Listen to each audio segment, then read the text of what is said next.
Hello दोस्तों, welcome back. पता है दुनिया में सबसे भयानक बीमारी कौन सी होती है? दिमाग की बीमारी, जो पेशेंट के साथ उसके आसपास के लोगों की भी जान ले सकती है। इस बीमारी में पेशेंट को खुद का पता नहीं होता, ना एहसास होता है कि उसने अपने ही हाथों से अपनों की जान ली है।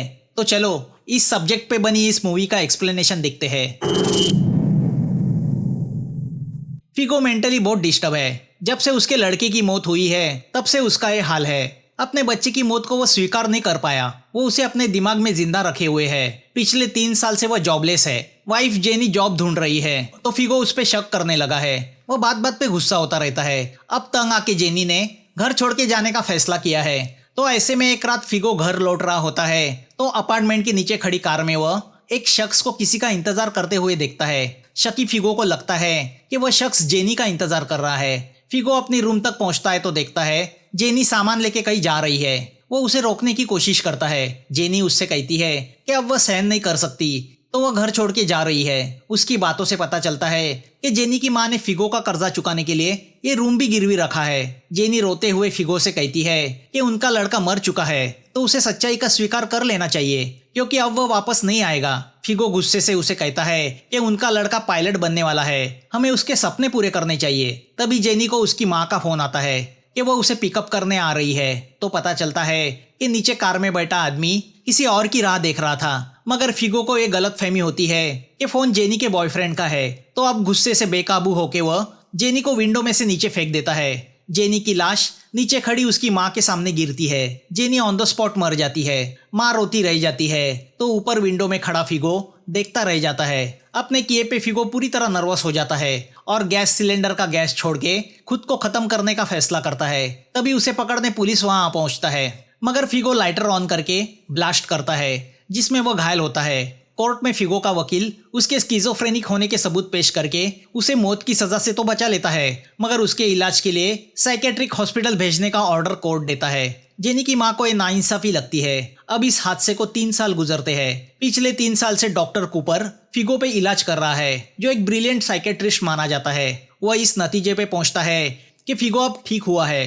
तो अब फाइनल टेस्ट के लिए फिगो को बुलाया जाता है। कूपर फिगो को कुछ गूगली सवाल पूछता है मगर फिगो उसके सही जवाब देता है। फिगो की बातों से कूपर कंफर्म करता है कि फिगो को इस बात का एहसास है कि उसका लड़का मर चुका है तो उसने अपनी पत्नी जेनी का अनजाने में मर्डर किया है और वह मेंटली बीमार था। फिगो को इन सब बातों का पछतावा है। तो अब कूपर हॉस्पिटल की कमेटी के सामने फिगो की रिकवरी की रिपोर्ट्स रखता है और फिगो को हॉस्पिटल से डिस्चार्ज देने का प्रस्ताव रखता है। वो कमेटी से कहता है कि उन्हें फिगो को फिर से सोसाइटी में जीने का एक मौका देना चाहिए। वह डिस्चार्ज के बाद भी फिगो पे नजर रखेगा और फिगो अपनी मेडिसिन लेना जारी रखेगा। क्योंकि मर्डर की सजा के बदले फिगो को इस हॉस्पिटल में भेजा गया है तो बाकी डॉक्टर इस फैसले के खिलाफ है, खास करके डॉक्टर लुइस, जिसको चिंता लगी है मीडिया की। लुइस को लगता है कि अगर फिगो को इस तरह आज़ाद किया तो पब्लिक में असंतोष फैलेगा मगर कूपर को लगता है मीडिया के डर से पेशेंट को एक नई जिंदगी जीने से रोकना गलत बात है। डॉक्टर के लिए वो एक पेशेंट है, मर्डरर या गुनेगार नहीं। तो डीन फेलिक्स कूपर के फेवर में फैसला देते हैं क्योंकि उन्हें कूपर की ट्रीटमेंट पे विश्वास है। लुइस कूपर से कहता है कि कहीं उसका फैसला गलत ना साबित हो। तो अब फिगो को हांगकांग सिटी में छोड़ा जाता है। उसे एक रेस्टोरेंट में वेटर की जॉब भी दिलाई जाती है और उसके रहने का बंदोबस्त भी किया जाता है। डॉक्टर मारिया कूपर को ट्रीटमेंट में असिस्ट करती है। दोनों के बीच क्लोज रिलेशंस भी है। एक दिन डीन फेलिक्स कूपर को बुला के उससे कहते हैं कि दिमागी बीमार पेशेंट अगर काफी दिनों तक हॉस्पिटल में रहे तो वह ठीक होने के बाद बाहरी दुनिया में जाने से डरता है। अगर उसे बाहरी लोगों से ठीक तरह से ट्रीटमेंट नहीं मिली तो वह फिर से दिमागी बीमार हो सकता है। फेलिक्स कूपर से कहते हैं कि उन्हें कैंसर है, वह 1 महीने से ज्यादा जिंदा नहीं रहेंगे। तो वह चाहते हैं कि उनकी मौत के बाद कूपर इस हॉस्पिटल का डीन बने। एक रात कूपर मारिया के साथ फिगो की हेल्थ का जायजा लेने उस रेस्टोरेंट में जाता है जहाँ फिगो वेटर है। तो वहाँ पे फिगो की सास यानी जेनी की माँ आ जाती है जो अपनी लड़की के मर्डर को भूली नहीं। फिगो कूपर से कहता है कि वह आए दिन उसे परेशान करने आती रहती है। फिगो को डर है कि उसकी सास की ये टॉर्चरिंग कहीं फिर से उसे बीमार ना कर दे। वो कूपर से कहता है कि साइड इफेक्ट्स की वजह से उसने मेडिसिन भी लेना बंद कर दिया है, जिससे कूपर टेंशन में आता है। मारिया कूपर से शादी करके घर बसाना चाहती है, बच्चे पैदा करना चाहती है मगर कूपर ऐसी कोई रिस्पॉन्सिबिलिटी लेना नहीं चाहता। उसे किसी बात का डर है। उसका फैसला सुन के मारिया अंदर से कई नाराज हो जाती है। या जेनी की माँ का फिगो को टॉर्चर करना जारी रहता है। वह अब उसके घर आके उसे परेशान करने लगती है, जिससे फिगो डिस्टर्ब होने लगता है और रात को घर जाना अवॉइड करने लगता है। ऐसे में एक रात कूपर को फोन आता है कि डीन फेलिक्स की मौत हो गई है। फेलिक्स ने अपना वर्कशॉप कूपर के नाम किया है। तो अब कूपर फेलिक्स के वर्कशॉप में आता है, जहाँ फेलिक्स ने आज तक किए हुए रिसर्च के पेपर्स पढ़े हैं। कूपर को वह दिन याद आते हैं जब उसने डॉक्टर की डिग्री हासिल की थी। तभी वहाँ पे लुइस आ जाता है। वो कूपर से कहता है कि वैसे तो मैं डीन बनने वाला था, मगर मैं कुछ महीनों बाद रिटायरमेंट लेने वाला हूँ। लुइस बताता है कि फेलिक्स ने खास करके मुझसे कहा था कि मैं तुम पे नजर रखूं। लुइस की बातें सुनकर कूपर डिस्टर्ब फील करता है। यहाँ एक दिन फिगो जेनी के मेमोरियल जाता है। उसे इस बात का अफसोस है कि उसके हाथों उसकी पत्नी का मर्डर हुआ। तभी वहाँ पे जेनी की माँ आ जाती है। वो उससे कहती है कि उसके जिंदगी की सबसे बड़ी गलती ये थी कि उसने अपनी बेटी की शादी फिगो से करवाई। उस रात अगर वो वक्त पे आती तो शायद आज उसकी बेटी जिंदा होती। वो फिगो से कहती है कि तुमने ना सिर्फ जेनी का बल्कि उसके पेट में पल रहे तुम्हारे बच्चे का भी मर्डर किया है। वो सुन के फिगो शॉक होता है, क्योंकि इस बारे में उसे कोई खबर नहीं थी। अब वो फिगो को धमकी देती है कि जब तक वो जिंदा है वो उसे टॉर्चर करती रहेगी और तब तक टॉर्चर करेगी जब तक वो फिर से पागल नहीं हो जाता। तो अब फिगो कूपर को फोन करके उससे पूछता है कि उसने उससे ये बात क्यों छुपाई कि उसकी वाइफ प्रेग्नेंट थी। कूपर उससे कहता है कि ये साफ झूठ है। उसने जेनी की ऑटोप्सी रिपोर्ट पढ़ी है, उसमें ऐसी कोई बात मेंशन नहीं की थी। वो फिगो से कहता है कि उसकी सास उसे डिस्टर्ब करने के लिए झूठ बोल रही है, मगर फिर भी अब फिगो गिल्टी फील करने लगता है कि उसने अपनी वाइफ के साथ अपने बच्चे का भी मर्डर किया। वो कूपर से कहता है कि वह इस गिल्ट के साथ जिंदगी नहीं गुजार सकता, तो वह सुसाइड करने जा रहा है। फिगो की बातें सुन के कूपर उसके अपार्टमेंट की तरफ भागता है। यहाँ फिगो सुसाइड करने के इरादे से बिल्डिंग की टेरेस पे आता है। वह टेरेस की किनारी दीवार पे बैठ जाता है कि तभी वहाँ पे एक नशेड़ी आ जाता है और नशे में फिगो को नीचे पुश करने की कोशिश करता है। वो फिगो से लड़ पड़ता है तो फिगो उससे छुटकारा पाने के लिए उसे जोर से दीवार पे पटक देता है, जिससे वह आदमी वहीं पे मर जाता है। तभी वहाँ पे कूपर आ पहुँचता है। फिगो के हाथ हुए इस कांड को देख के वो शॉक होता है। फिगो उसे बताने की कोशिश करता है कि वो एक एक्सीडेंट था, मगर कूपर उस पर विश्वास नहीं रखता। फिगो की वजह से उसका करियर भी दांव पे लगा है। फिगो अपने आप को पुलिस के हवाले करना चाहता है, मगर कूपर उसे भागने की सलाह देता है। उसे अब फिगो से ज्यादा खुद की पड़ी है। तभी कूपर को याद आता है कि वो उसका मोबाइल टेरेस पे भूल आया है। कूपर टेरेस पे आके अपना मोबाइल ले लेता है तो फिगो अपना सामान बटोर के घर से भाग लेता है। रात को न्यूज से कूपर को पता चलता है कि पुलिस को टेरेस पे उस नशेड़ी की लाश मिली है। दूसरे दिन पुलिस उस बिल्डिंग में रहने वाले सभी टेनेंट से पूछताछ करती है तो उन्हें पता चलता है फिगो गायब है। पुलिस को डस्टबिन में कूपर का लिखा प्रिस्क्रिप्शन मिलता है तो वो उससे मिलने हॉस्पिटल पहुंच जाती है। उन्हें देख के कूपर नर्वस फील करता है। वो डिटेक्टिव से कहता है कि फिगो पूरी तरह से ठीक हो गया है। डिटेक्टिव उससे कहते हैं कि अगर फिगो उसे कांटेक्ट करे तो वो पुलिस को इत्तला करे। तो अब कूपर फिगो को कॉल करके उसे मिलने बुलाता है।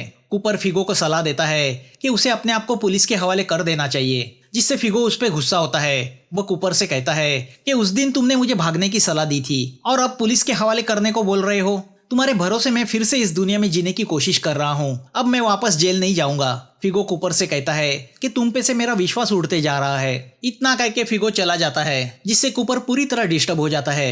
अगले दिन एक 10 साल का बच्चा चाकू की वार से घायल पुलिस को मिलता है। तभी एक रिपोर्टर का फोन कूपर को आता है, जिसे लगता है कि इस बच्चे के हमले के पीछे भी फिगो है और इन घटनाओं का जिम्मेदार कूपर है, जिसने एक पागल मर्डरर को अच्छा करार देके सोसाइटी में छोड़ दिया। रिपोर्टर की इस बात से डिस्टर्ब होकर कूपर जब अपनी केबिन में आता है तो देखता है एक औरत अपने बच्चे के साथ वहां बैठी है। वह औरत कूपर से कहती है कि उसका लड़का मेंटली बीमार है। वो खुद से बातें करता है। उसे अपने आसपास लोग दिखाई देते हैं, शायद उसे किसी आत्मा ने पजेस किया है। वह कूपर से कहती है कि मैंने कई डॉक्टरों को दिखाया, मगर सब यही कहते हैं कि वह ठीक ठाक है। तो अब कूपर उस लेडी को कुछ देर के लिए बाहर बैठने कहता है और उस बच्चे के पास आके उससे पूछता है कि तुम्हारी माँ बीमार है ना। बच्चा कहता है हाँ, ये सब चीजें उसकी माँ के साथ हो रही है, मेरे साथ नहीं। तो अब कूपर उस लेडी से कहता है कि वह उसके बच्चे को ठीक करेगा। वो कल अकेली आके उसका चेकअप कराए। रात को कूपर घर आता है, जहाँ मारिया उसका इंतजार कर रही है। वो कूपर को अपने मेडिकल रिपोर्ट दिखाती है, जिससे पता चलता है कि वह प्रेग्नेंट है। वह देख के कूपर नाराज होता है। कूपर उससे कहता है कि मैंने पहले ही कहा था मैं शादी इस शर्त पे करूंगा कि हम कोई बच्चा पैदा नहीं करेंगे। बच्चा पैदा करने से तो मैं कुत्ता पालना पसंद करूंगा, मैं बच्चे में फंसना नहीं चाहता। वो मारिया से कहता है कि या तो वो बच्चा रखे या उससे संबंध, नहीं तो एबॉर्शन कराए। कूपर की बातों से मारिया दुखी होती है और घर से चली जाती है। दूसरे दिन कैंटीन में लुइस कूपर से कहता है कि उसके प्रमोशन को सेलिब्रेट करने के लिए उसने एक प्रोग्राम रखा है, मगर कूपर का मूड पूरी तरह से ऑफ है, तो वह लुइस को प्रोग्राम रखने से मना करता है। तभी लुइस फिगो की बात निकालता है और कूपर से कहता है कि तुम्हारा पेशेंट बाहर बेकाबू हो गया है और तुम्हारा उस पर कंट्रोल नहीं। कूपर उससे कहता है तुम ही मीडिया में ये बात फैला रहे हो कि फिगो मेरी नाकामयाबी का सबूत है। तो उस पर लुइस उससे कहता है कि अब तो तुम मेंटल पेशेंट की तरह बात कर रहे हो, जिससे गुस्सा होकर कूपर वहां से चला जाता है। अब डिस्टर्ब कूपर मारिया को मैसेज भेजता है कि वह एक अच्छा स्टूडेंट था, अच्छा डॉक्टर है, अच्छा हस्बैंड भी बनेगा, मगर डिसअपॉइंटिंग फादर नहीं बनना चाहता। वह मारिया से कहता है कि वह कुछ दिनों के लिए छुट्टी पे जा रहा है। मारिया समझ जाती है कि कुछ तो गड़बड़ है। यहाँ कूपर फेलिक्स के वर्कशॉप आके किसी चीज की तैयारी शुरू करता है। वह सीसीटीवी लगाता है। मारिया सब जगह कूपर को तलाशती है, मगर वो उसे नहीं मिलता। यहाँ कूपर फिगो को लेके वर्कशॉप आता है। वो उससे कहता है कि उसे पुलिस से छुपने की जरूरत नहीं, वो उसे यहाँ रख के उसका इलाज करेगा। उसके ठीक होने के बाद ही वो उसे आज़ाद करेगा। तो अब फिगो की ट्रीटमेंट शुरू हो जाती है। सीसीटीवी के जरिए कूपर फिगो पे नजर रखने लगता है। मारिया कूपर को कांटेक्ट करने की कोशिश करती है, मगर कूपर उसका कॉल रिसीव नहीं करता। तो यहाँ फिगो टाइम पास के लिए वो वहाँ पड़ी साइकेट्रिक के ऊपर की किताबें पढ़ने लगता है, मगर वो उन किताबों का इस्तेमाल कूपर ने उसे दी हुई दवाई छुपाने के लिए करने लगता है। फिगो कूपर से पूछता है कि पागल और किसी स्वस्थ इंसान में क्या फर्क होता है। कूपर कहता है किसी भी स्वस्थ आदमी को अच्छे और पागल आदमी में फर्क नजर आता है, मगर पागल को सभी पागल नजर आते हैं। फिगो उससे कहता है तो मैं स्वस्थ हूँ क्योंकि मुझे सभी अच्छे नजर आते हैं, मगर मैं स्वस्थ होने के बावजूद तुम्हें पागल नजर आ रहा हूँ, तो क्या तुम्हारे दिमाग में प्रॉब्लम है। कूपर फिगो को दवाई लेने के लिए फोर्स करता है, तो फिगो उसे चालाकी से अपने हाथ में छुपाता है, मगर कूपर उसकी ये चालाकी पकड़ लेता है। वो उसे गुस्सा करता है कि उसे दवाई लेनी होगी, मगर फिगो एक ही बात पे अड़ा है कि वह पूरी तरह से ठीक हुआ है, उसे दवाई की जरूरत नहीं। वह कूपर से कहता है तुम जानबूझ के मुझे बीमार साबित करने पे तुले हुए हो, दवाई की तो तुम्हें जरूरत है। अब जब कूपर वार्डरोब खोलता है तो उसे उसमें रखी सारी दवाई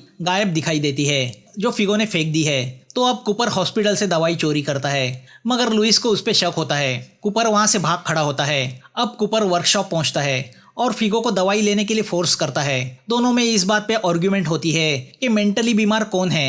फिगो कूपर से कहता है कि साइकेट्रिस्ट भी मेंटली बीमार हो सकता है, ऐसा तुम ही ने अपने किताब में लिखा है, और पागलपन के सिम्टम्स तुम में दिखाई देने लगे हैं। कूपर उससे कहता है कि मैं पागल नहीं हूँ। फिगो उससे पूछता है तो उस दिन टेरेस पे तुमने पुलिस को कॉल क्यों नहीं किया। क्योंकि तुम अपने फेल्योर से डरते हो। तुम नहीं चाहते हो कि दुनिया तुमसे कहे तुम्हारा इलाज करने का तरीका गलत है। जिस मर्डरर को तुमने ठीक समझ के छोड़ा उसने बाहर आके और एक मर्डर किया।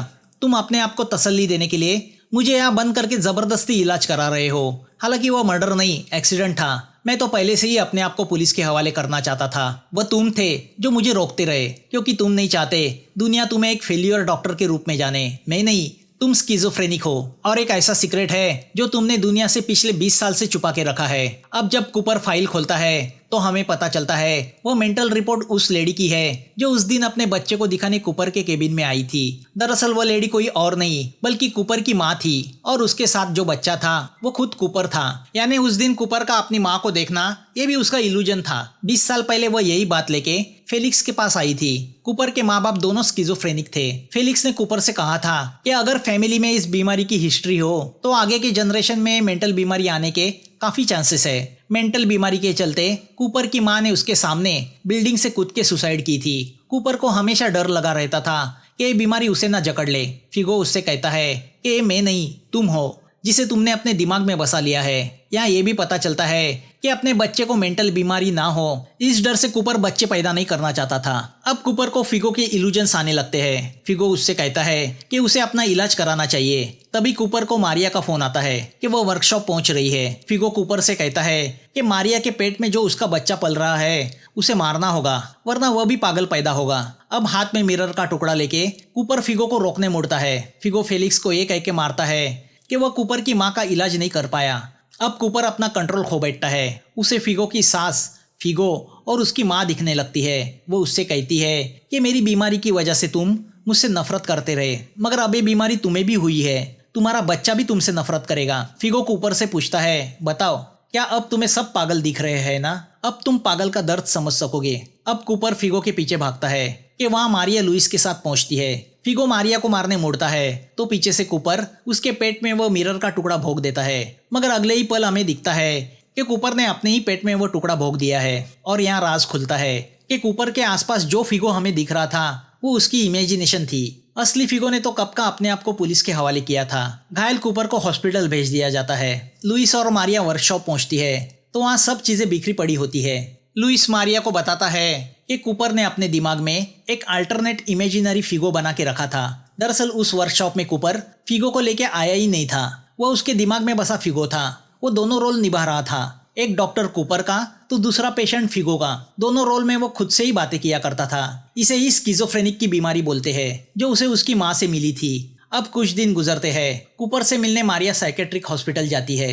कूपर मारिया के पेट में पल रहे अपने बच्चे को फील करता है। तभी लुइस वहाँ आता है जो कूपर पे इलाज कर रहा है। वो कूपर से कहता है कि फिगो उससे मिलना चाहता है। फिगो कूपर से कहता है कि उस दिन बस में मैंने तुम्हें डिस्टर्ब देखा, तभी मुझे तुम में मैं नजर आया। मैंने उसके बाद ही अपने आप को पुलिस के हवाले किया था। मैं जेल में सजा काटना चाहता हूँ, ना कि मेंटल हॉस्पिटल में, क्योंकि मैं मेंटल बीमार नहीं हूँ। जो मैंने किया है उसकी मैं रिस्पॉन्सिबिलिटी लेता हूँ। तो अब कूपर फिगो से कहता है कि उस रात तुमने उस नशेड़ी को नहीं मारा था। मैं जब फोन लेने टेरेस पे पहुंचा तो वो नशेड़ी जिंदा था, मगर न जाने मुझे क्या हुआ, मैंने उसे वहीं पे खामोश कर दिया। मैंने 20 साल मेरी माँ के पागलपन का सीक्रेट दुनिया से छुपाया, क्योंकि स्किज़ोफ्रेनिया ये हेरिडिटरी बीमारी हो सकती है। मैं नहीं चाहता था इस बात को लेके लोग मुझ पे या मेरी ट्रीटमेंट पे शक करें, मगर उस एक सीक्रेट ने मेरे दिमाग को बीमार कर दिया। तो नशेड़ी की मौत का ये सीक्रेट मैं दुनिया के सामने जाहिर करूंगा। फिगो उसे रोकते हुए कहता है, मेरी वाइफ के मर्डर में मेरा जो सजा काटना बाकी रह गया था वह सजा मैं अब काटूंगा। वैसे भी कोर्ट तुम्हारी गवाही को सच नहीं मानेगा। अब तुम बताओ, क्या मैं मेंटली बीमार लगता हूँ? कूपर कहता है नहीं। फिगो कूपर को थैंक्स कह के अपनी सजा काटने चला जाता है। हर किसी को अपनी किस्मत से जीना है, ना हम किस्मत से छुप सकते हैं ना भाग सकते हैं। यहाँ मारिया हॉस्पिटल में एक स्वस्थ बच्चे को जन्म देती है। बाहरी तूफान आता है और चला जाता है, मगर हमारे दिमाग में चल रहा तूफान पता नहीं कभी थमेगा भी या नहीं। मूवी यहाँ खत्म होती है। दोस्तों, एक्सप्लेनेशन अच्छा लगा हो तो लाइक, शेयर और सब्सक्राइब करना मत भूलना। फिर मिलेंगे नई मूवी के साथ। Thanks for watching.